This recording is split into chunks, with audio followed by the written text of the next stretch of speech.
My friends, I'm going to do a little bit of an introductory video today, a little different from what I typically do. This is just an introduction to what I'm going to be doing over the next couple of weeks, just because it's interesting. It's a little bit of a strange journey I've been on. I'm going to turn the camera around. I'm going to show you a pedal board I've put together. So right here is a pedal board with a lot of cheap pedals in it. And I mean really cheap. The most expensive pedal on there is a Polytune, which is a great tuner. I love it. Couldn't do without that. But I have never been a pedal person in my life. I'll show you that board right quick. I'm going to segue over here to this one. So this is all time-based effects. This is delays, reverbs, vibrato. I do have a little looper there. I wanted just to try it. A very simple little looper that's very highly rated. I do have a Hell Babe from Behringer wah there. I've used in the past. I've used a Bad Horsey wah from Steve Vai. Steve Vai, Morley Bad Horsey wah. Still got it. Still might hook it up to this board, getting to know everything. But let me tell you, so I've never been a pedal guy. Never had a pedal board in my life. For 40 years, I've gone out and played, and a lot of times just been an amp and a guitar, a couple of backup guitar. Sometimes take a compressor out with me. Very often take some sort of a tube screamer type device just to use as a boost. And that was about the only pedal. Now I have had various different effects, things like a Digitech RP7 that I used to use because it had a tube preamp, and I would go out, and when I was playing with the Heapin' Helpin' band, I was playing a lot of gigs, and we needed to segue between a lot of different kinds of sounds, and so I had that old school pedal board that had a 12 AX7 tube in it, and mostly I was using it just for amp emulation, and going into a PV Bandit 65. Never had a pedal board. Never been so interested. The only pedals I ever owned was I did have a DS1 distortion. I did have an old Boss Chorus.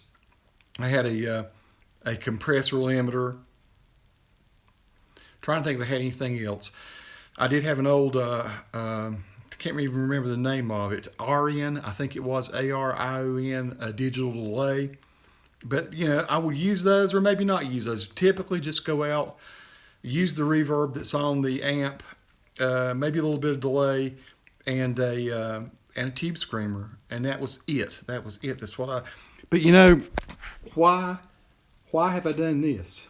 Well, I got to say, it kind of sort of started a couple years ago when I bought that Flashback. And I realized just how amazing it was. Now, that's a pretty expensive pedal there. That one was not cheap. Hall of Fame Reverb, not a cheap pedal. But I was having so much fun doing them, and it's so much easier to sit down and twist the knobs and program and come up with good sounds than it was to go through a modeler. Now, I have bought a Helix. I've got a Line 6 Helix, and I love it. I love the sounds that are in it. And I love to try to program it, still trying to learn it. The thing is, I don't find it super intuitive to develop sounds in that. I find it really cool. I think ultimately it has the best sound, and it's going to be what I take out and play when I start doing the live shows again. But for developing tones, for developing sounds, it's just easier to have a bunch of cheap pedals that sound good, and you can reach down and tweak them and make notes as to what works. And then you can make little snapshots with your phone and go try to create that thing inside the Helix. So in other words, instead of sitting there and spending an hour trying to develop a tone on my computer through a Helix, I find it easier to sit and develop just by twisting knobs, and within 2 minutes I've got a sound that I like. And I can see what the formula for making that sound is. So let me talk real quickly about what I'm going to be doing. I'm going to be doing some demos of these pedals. The first two that I bought was this vintage Tube Overdrive. A little bit of lag on my phone here. The green one, the what was it? TO 800, which is like a tube screamer. This is Behringer. This was the next one I bought. Now, these were like $29 or something when I bought them. so $30 pedals. These two, that overdrive distortion. And I loved the sound of those things so much, it got me interested to see, well, what do the other ones sound like? I mean, what's wrong with getting some cheap pedals?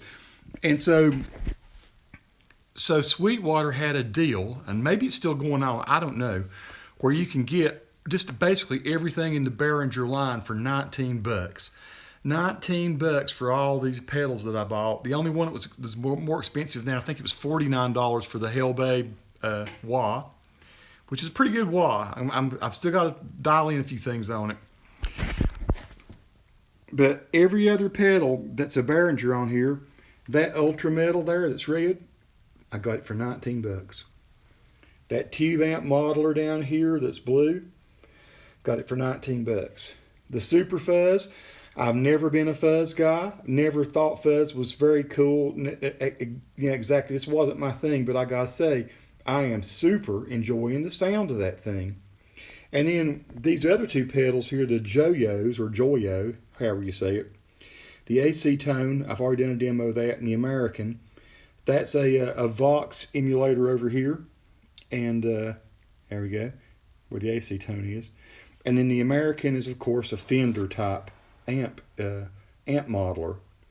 And so, you've also got a Marshall sound inside that Tube Amp modeler there, and you've also got a California, Paloma, is that what you call it? A boutique type sound, a Mesa Boogie type sound.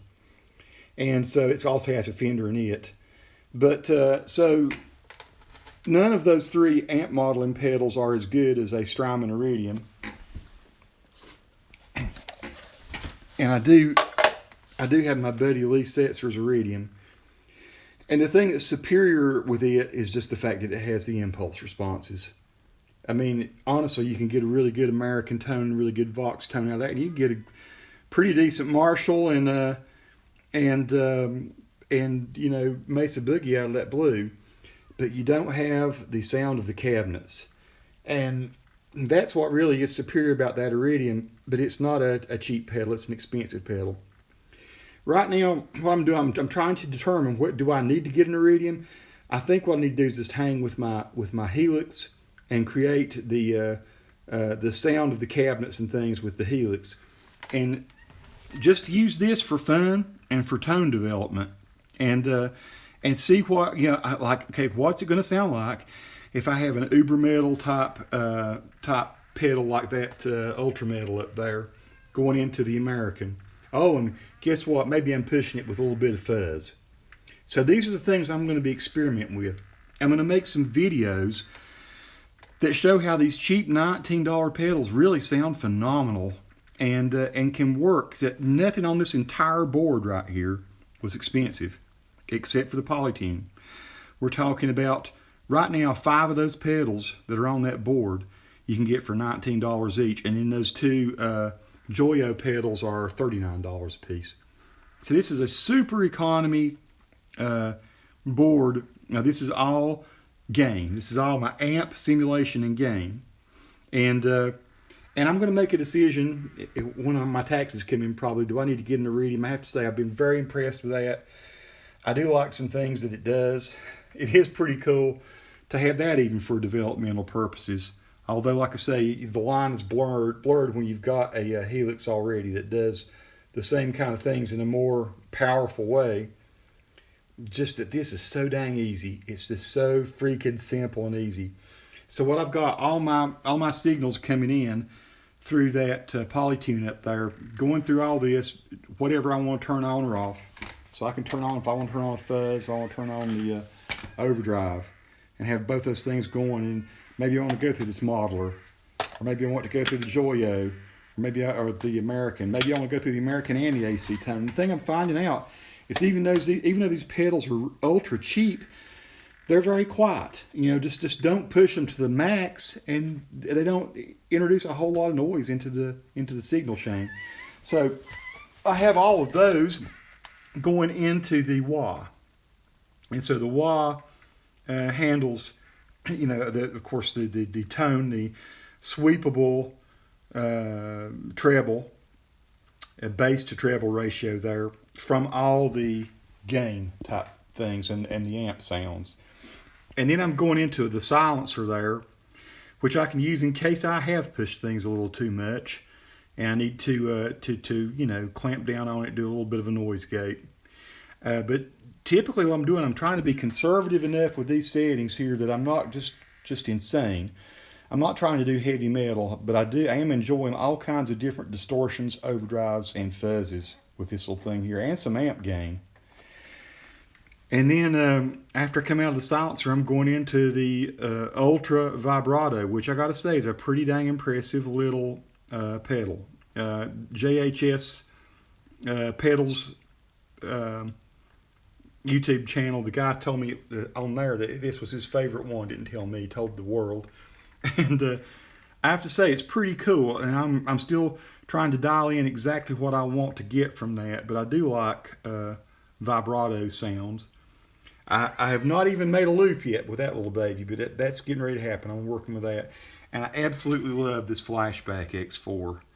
I think it was smart for me to invest in a really good reverb and a really good delay, because ultimately I think a whole lot of gain stuff, it's subjective. It's, do you like it or not? You know, you can dial in just about any tone with those cheapo pedals right there. You really, really can.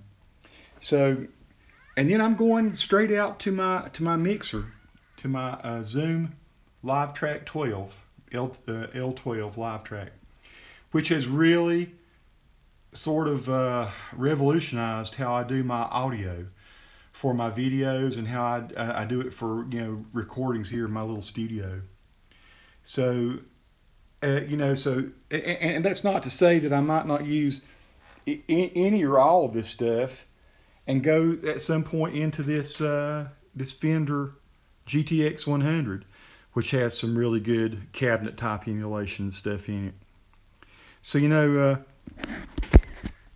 what's getting ready to happen might look like weirdness, foolishness, stuff that's different than what I've done in the past, but it's what I'm doing is I'm just developing ideas, and I've written a whole bunch of songs.